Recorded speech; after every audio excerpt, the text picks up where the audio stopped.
নমস্কার বন্ধুরা, আমি শুভময় আর আপনারা দেখছেন আমার চ্যানেল এক্সপ্লোরার শুভময়।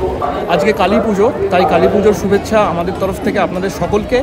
আর আমি এই মুহূর্তে এসেছি দক্ষিণেশ্বরে, এখন যাব ভেতরে পুজো দিতে। বুঝতেই পারছেন কালী পুজোর দিন বলে প্রচুর লাইন, প্রচুর ভিড়। তো দেখি ভেতরে কতক্ষণ সময় লাগে ঢুকতে।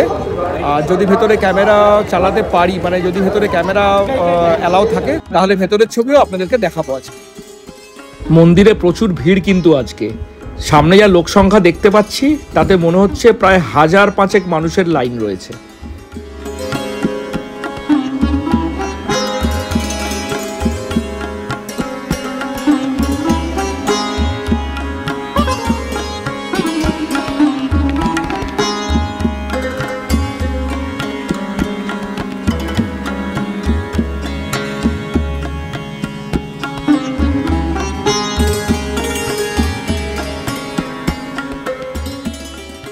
সৌভাগ্যবশত অতি পরিচিত একজন সেবায়িতের সঙ্গে দেখা হয়ে গেল এই দক্ষিণেশ্বরে এসে।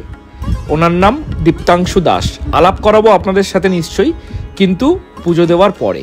আর ওনারই হাত ধরে আমরা মন্দিরে প্রবেশ করলাম এক ফোঁটা লাইন না দিয়ে। আর মন্দিরে প্রবেশ করার পরে উনি আমাদের সরাসরি নিয়ে গেলেন মন্দিরের কার্যালয়। সেইখানে কিছু প্রসিডিওর আছে, মিনিট 5 মধ্যে সেই সব প্রসিডিওর শেষ করে উনি আমাদেরকে নিয়ে গেলেন একদম মন্দিরের গর্ভগৃহে। আপনাদের সঙ্গে শেয়ার করে নিলাম তারই কিছু টুকরো ছবি। আজ এই কালী পুজোর দিনে দক্ষিণেশ্বরের মন্দিরে আমরা মায়ের পুজো দিলাম মায়ের গর্ভগৃহে দাঁড়িয়ে। অসাধারণ এক অভিজ্ঞতার সম্মুখীন হলাম আজ। মায়ের গর্ভগৃহে মায়ের সামনে দাঁড়িয়ে মায়ের পুজো সত্যি প্রাণটা জুড়িয়ে গেল। লাল বেনারসি আর গা ভরা গয়নাতে মাকে লাগছে আজকে অপরূপ সুন্দর।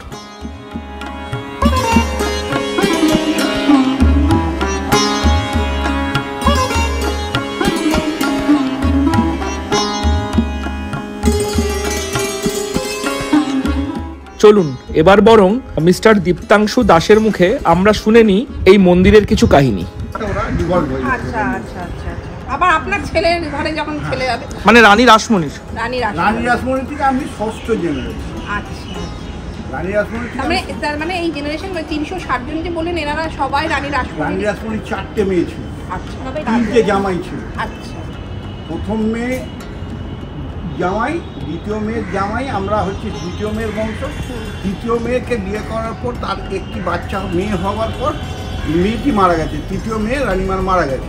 চতুর্থ যে মেয়ে তার সাথে রানীমা ওই তৃতীয় জামাইয়ের সাথে আবার চতুর্থ মেয়ের বিয়ে দিয়েছে। আচ্ছা আচ্ছা। তাহলে 3টে জামাই হলো, 3টে জামাই এই পরিবার, তাদেরই ঘরে সব বংশ পরম্পরা চলছে।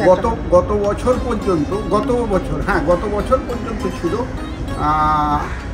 196 জন ছিল। এবছরে 360 হয়ে গেছে। এক বছরে? হ্যাঁ, না 3 বছর অন্তর ভোট হয়। আচ্ছা, প্রত্যেক 3 বছর অন্তর ভোট।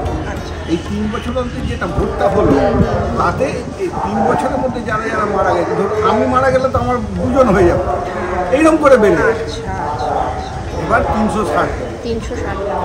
মানে রাত্রেবেলা তারা মানে সবাই তাদের পরিবারের লোকজন এসে সবে ধরো ও এসছে, ওর সাথে তোমরা সবাই একদমই তাই, অনেক লোকজন আসবে, কিছু তো বলা যাবে না। সবাই তাদেরকে বসা, তাদের টিফিন দেওয়া, তাদের চা জল খাবার সব কিছু দিতে হবে, সব মন্দির খরচা। আচ্ছা আচ্ছা আচ্ছা আচ্ছা, সব মন্দির। মানে সারাটা দিনই, মানে রাত্রিটা পুরোটাই এখানে সবাই থাকবে। হ্যাঁ বলছি তো, আমি কালকে রাত্রির 2:30টার সময় যাবার কথা, কিন্তু আমি ইচ্ছা করে আসিনি, শরীরটা ভালো দিচ্ছিল না।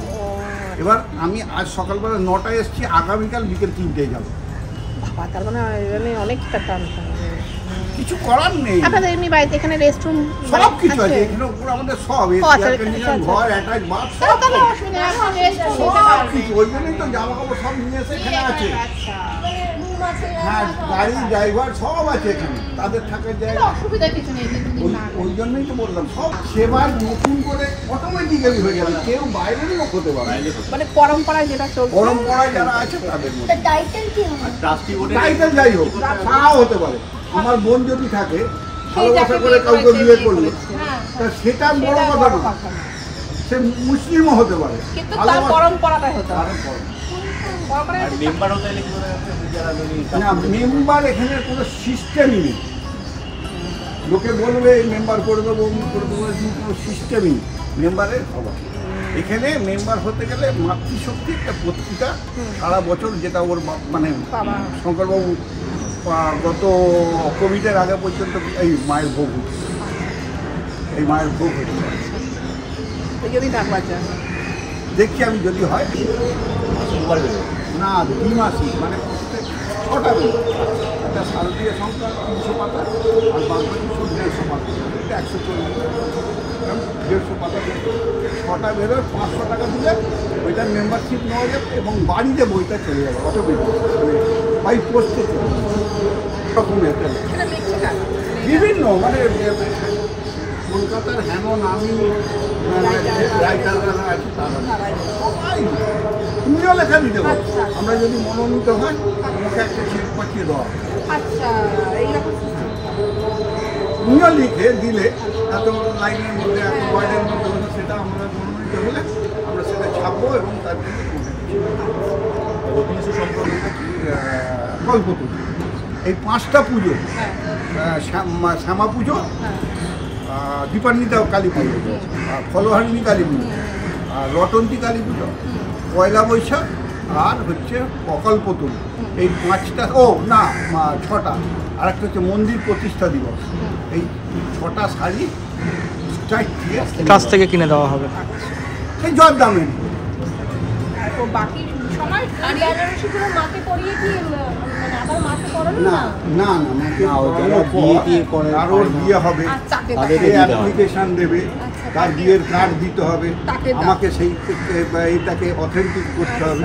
আমি জানাশোনা হলে আমি সেইটাকে আবার রেকমেন্ড করবো, করে একটা টাকা নেওয়া হবে, 5,000 হোক 4,000, যেরকম শাড়ি সেইটা দেবে। এবার সেই শাড়িটা আমরা বলে দিই, বিয়ে যদি মেয়ের বিয়ে তাহলে একবার বাস করিয়ে, ড্রাই বাস করিয়ে তাকে পড়াবো, যেহেতু মায়ের পড়াবো, তাই লাগবে। আর না হলে যেমন কথার কথা বলছি, কেউ বাড়িতে রেখে দিল, সেইটা বিভিন্ন কাজে বেরোবার সময়।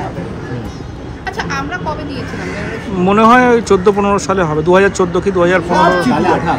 হ্যাঁ, চিঠি যাবে, চিঠি যাবে, আমার মেয়ে তখন 2-3 বছরের, চিঠি যাবে। সে কাকু চাইলে খুঁজে বার করে নিতে পারে। আমাদেরটা তো দেখুন না, তো স্লিপ কোথায় খুঁজে পাবো এখন? 8-9 বছর হয়ে গেছে। ওটা আমি কারোরটা বার করতে না, স্লিপ বলতে পারবো না, কারণ আমার মেয়ে একটা নাম্বার পড়েছে। হ্যাঁ, নাম্বার তো জানি, কিন্তু না, নাম্বারটা জানলে তাতে একটা কাগজে লিখে দেওয়া হয়েছে, আমাদের এখান থেকে শাড়ি নিলে একটা লিখে দেওয়া হবে, সেটা খুঁজতে হবে, দেখতে হবে। আছে বাবার কাছে, যখন আছে ডেফিনেটলি আছে।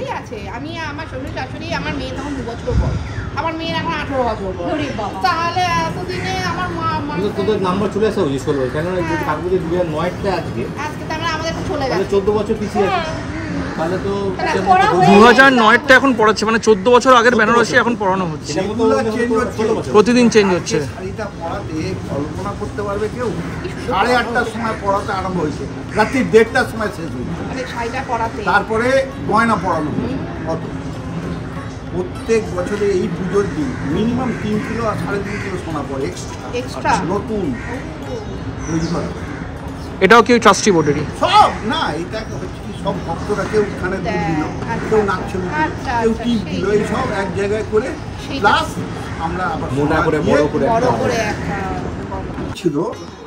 আলোক গদাধর চট্টোপাধ্যায় 9 বছর বয়সে এখানে এসেছিল, তারপরে দাদার হাত ধরে এখানে সেবা পুজো করতে করতে 16 বছর 8 মাস এখানে থাকার পর এইখানে গদাধর চট্টোপাধ্যায় থেকে রামকৃষ্ণ পরমহংসদেব হয়েছিল এই মাটিতে, এই দক্ষিণেশ্বরের পবিত্র মাটি।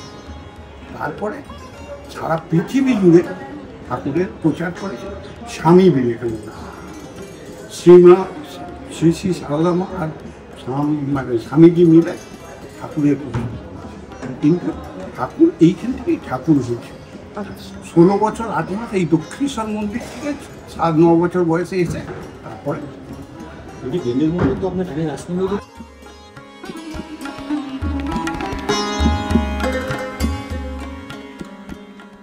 দক্ষিণেশ্বরের এই মন্দির প্রতিষ্ঠা হয়েছিল 169 বছর আগে। আর এই যে সিংহাসনটি আপনারা দেখছেন, এটা হলো রানী রাসমণির সময়কার সিংহাসন।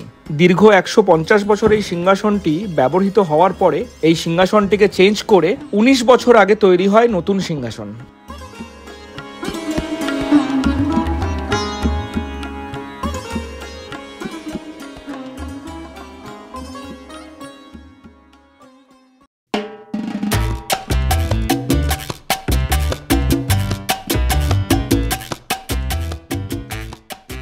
দক্ষিণেশ্বর থেকে ফিরে সন্ধেবেলা ভাগ্নির সাথে একটু বাজি ফাটিয়ে তারপরে চলে এলাম বাড়িতে। এসে দেখলাম ওয়াইফ বানিয়ে রেখেছে একটা দারুণ সুন্দর রঙ্গোলি, শেয়ার করে নিলাম আপনাদের সাথে। এক্সপ্লোরার শুভময়ের ফ্যামিলির তরফ থেকে আপনাদের সকলকে জানাই শুভ দীপাবলি এবং কালী পুজোর আন্তরিক প্রীতি ও শুভেচ্ছা। তাহলে আজকের ভিডিও এই পর্যন্তই, দেখা হবে আবার আগামী পর্বে।